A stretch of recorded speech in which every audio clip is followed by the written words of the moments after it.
So the other thing I'm thinking about doing to this project, and I might ultimately decide it's a bad idea, but at least I'll have done the calculations so I'll know if this is possible. Lois's original design, because it's woven on a rigid heddle loom, is woven in one long strip and then gets cut apart, and the panels get seamed together.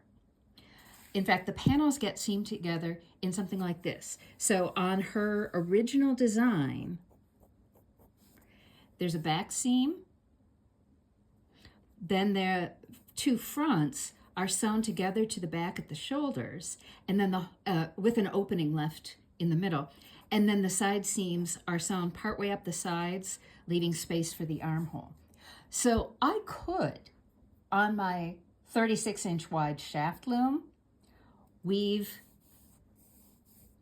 this whole this rectangle in one piece. I could use one shuttle to go to the center line, and then use another shuttle to finish the pick. Then I could turn it back around, and again, still using two shuttles. And when I get to the point where I'm starting the back, I could just use one shuttle to weave all the way across so that I don't have a back seam. However, mapping this all out means I'm going to have the same amount of loom waste, which is I'm allowing a yard of loom waste for my shaft loom.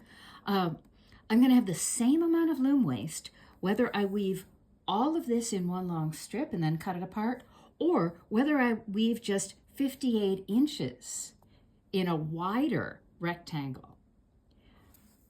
And that is making me rethink this, because your loom waste is always the same for every project. And it gets even bigger if you want to allow room for sampling. And I talked about this before when I was doing my rep bath mat, that if I were making a series of towels,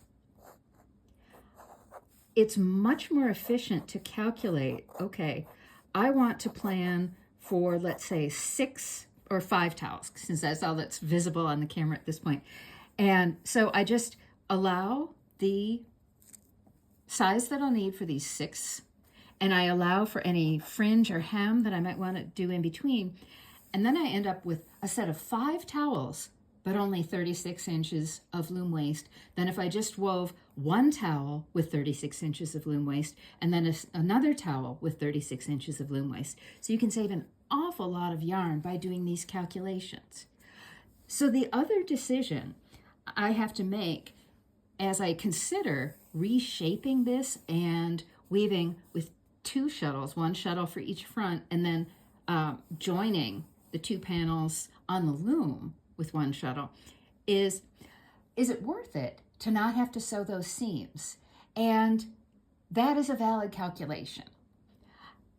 Now that I'm thinking about it, I might ultimately decide it's not worth it, that the savings I get, which is minimal, for not seaming the back seam, is microscopic.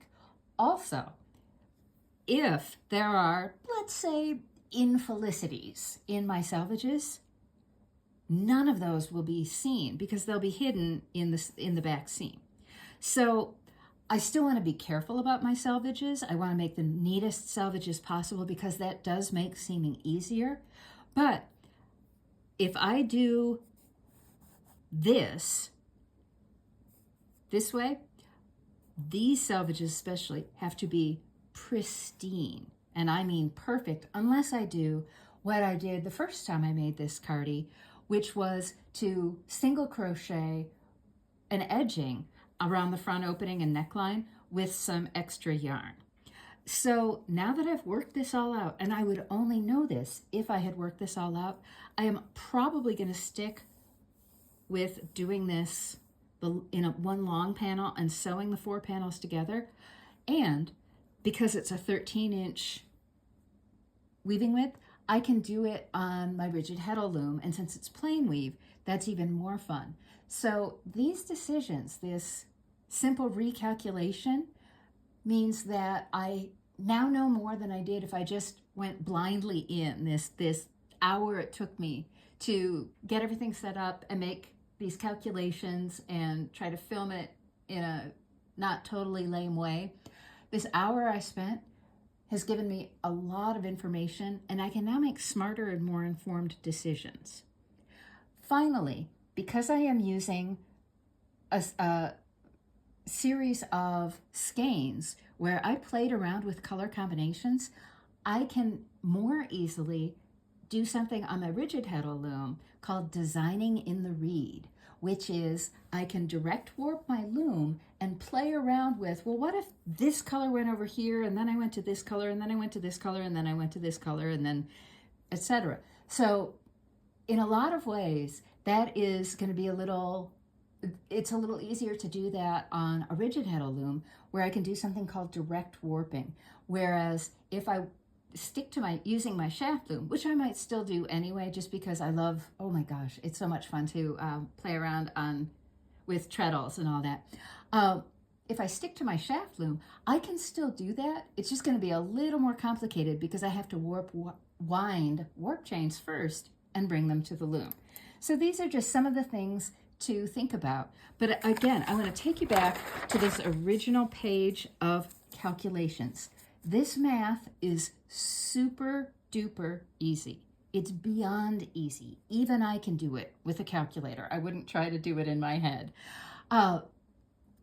Also, online, there are, in fact, Shaq's own website has a warp and weft calculator that allows you to do things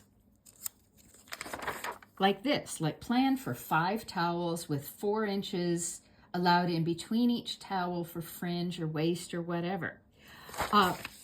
So an online calculator won't make mistakes, whereas I might do something goofy and ridiculous on my calculator and punch in, do my formulas wrong. So as long as you've got the numbers, the data correct, an online calculator can save you a lot of time. You can also, at least on the Shaft one, I know for sure because I've done this, you can save your results as a PDF that you can then save and store forever. So if you end up like me with gazillions of scraps of paper lying around your world and you can never find the one you need, you can store it digitally, which is generally what I do.